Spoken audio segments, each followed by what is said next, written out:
Sabay-sabay natin alamin ang mga kaganapan na nangyayari sa ating bansa.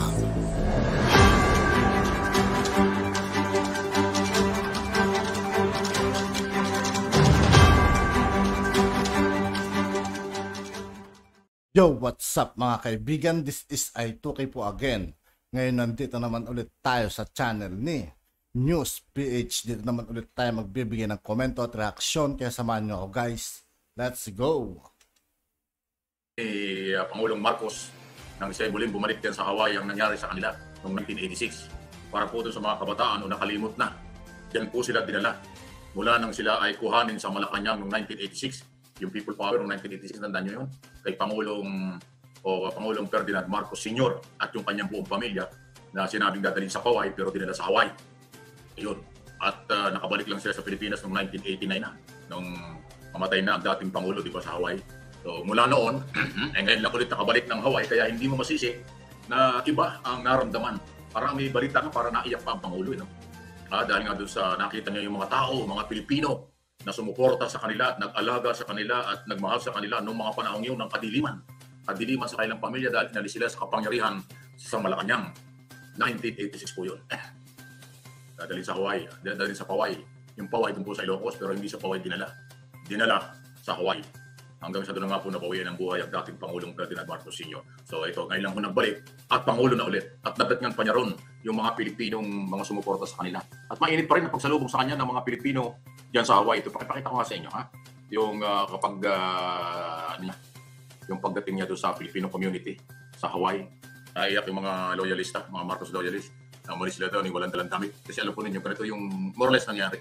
Noong pong kasagsagan ng People Power Revolution or People Power noong 1986. Okay, yun nga po ay dahil marami na nagpapasok na yung mga tao sa Malacanang kung saan-saan. So, delikado na po kasi yung kalagayan nila.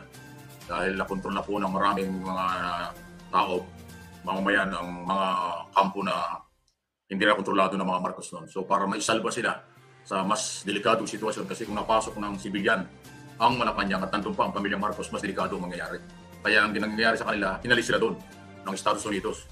Sinakay sila nga ng chopper, papunta ng Hawaii sa Ilocos, tapos dinala sa airport diretso na ng Hawaii. Ayun, at mula noon, di na nakabalik hanggang sa nakabalik na lang.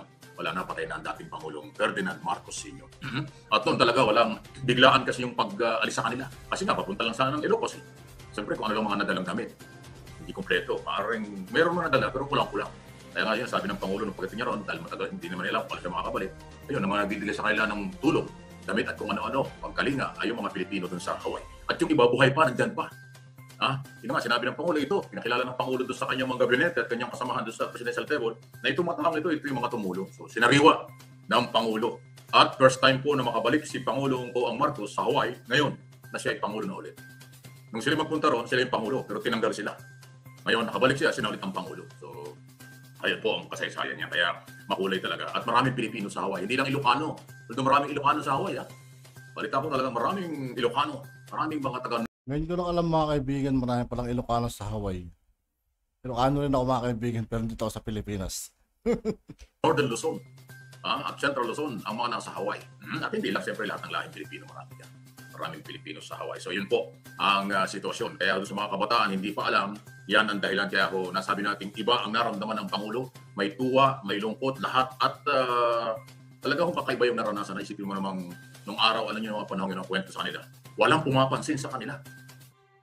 Wala. Talagang para silang tinapon sa Hawaii at bahala kayo sa buhay nyo. Pati yung ibang mga Pilipino sa Hawaii, hindi rin sila pinapansin. Iilan lang talaga ng malasakit sa kanila. Nag-aruga, nagbigay ng lahat ng kailangan. Okay? Dahil sila doon ay parang nakakahon sa isang lugar. Sabihin, nasa isang lugar lang, hindi sila pwedeng lumabas. Hindi sila pwedeng kung saan pupunta. Sa isang lugar lang na binabantayan. So, yung mga Pilipino lang na talaga nagmalasakit sa kanila, ang nag-aruga, nag-alaga sa kanila ng mga panahon yun. Hanggang sa alam naman natin, napakatindi po ng grabing dinurog sila kanila. Talagang siniraan sila mula ulo hanggang paa ang buong pamilya. Mula noon, hanggang ngayon naman, di pa tapos. Hanggang nakamatay na nga ng dating Pangulong Marcos Sr. ang matinding mga panlalait, paninira, pagsasabi ng kung ano-ano mga babel, mga live bilos, mga matitindi. Pero ang maganda sa mga Marcos, kahit minsan, hindi sila nag-file ng kaso. Hindi sila nag-file ng libelo o anumang kaso, hindi ho sila gumante. Hindi sila nag-file ng kaso laban ho sa mga naninira sa kanila mula noon hanggang ngayon. Kaya kung yung mapapansin, ngayon na mga Marcos ay nakabalik sa kapangyarihan, ang Pangulong Marcos Jr. na nakita niyo ang daming bumabati ko sa kanila pa rin, mga below the belt. Talaga hong personal na mga pag-atake.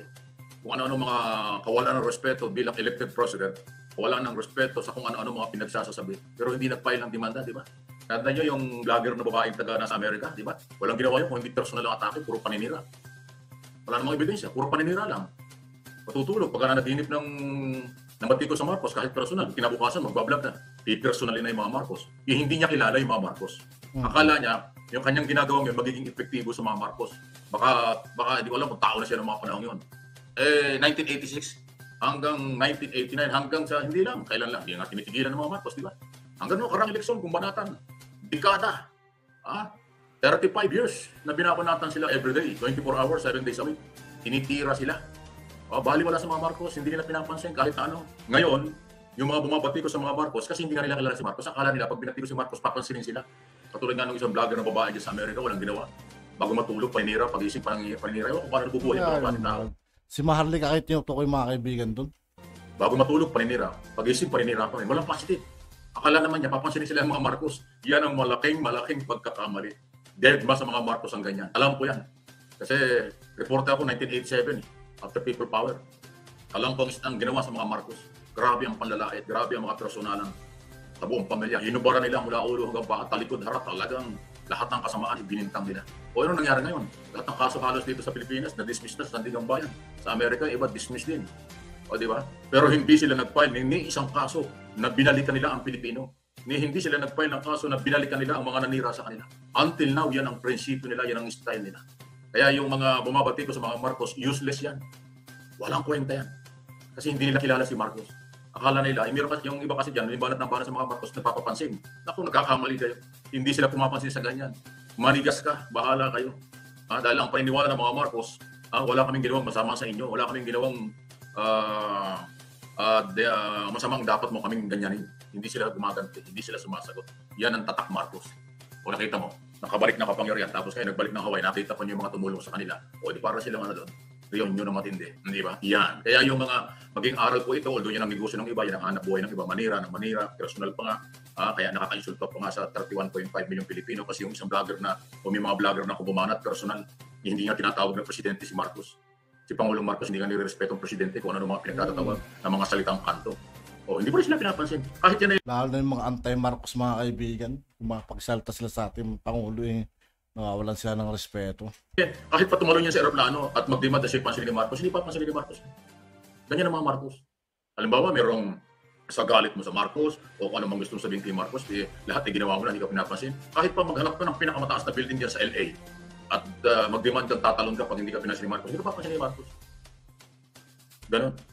Para bang problema mo, pinasok mo yan. Di ba? Kaya yung mga attack incorrect, di ba? Yung mga ganon Yung attack ng attack, akala makakakolekta. Attack ng attack, akala papansinin. Ay, nagkakamali kayo. Hindi nyo kilala ang mga Marcos. Yan ang inyong malaking pagkakamali. Itanong nyo sa original ng mga Marcos loyalists. Hindi yung napadaan lang ng Marcos loyalists, Pero kasi napadaan lang ng Marcos lang, ngayon lang dumating. Yung original ng Marcos loyalists, hindi ho sila pumapatol. Maniwala kayo. Kaya ho, maging aral ito. Isang taot kalahati ng mga Marcos, matindihan yung mga batikos, effect yan. Hindi talaga kayo papansinin.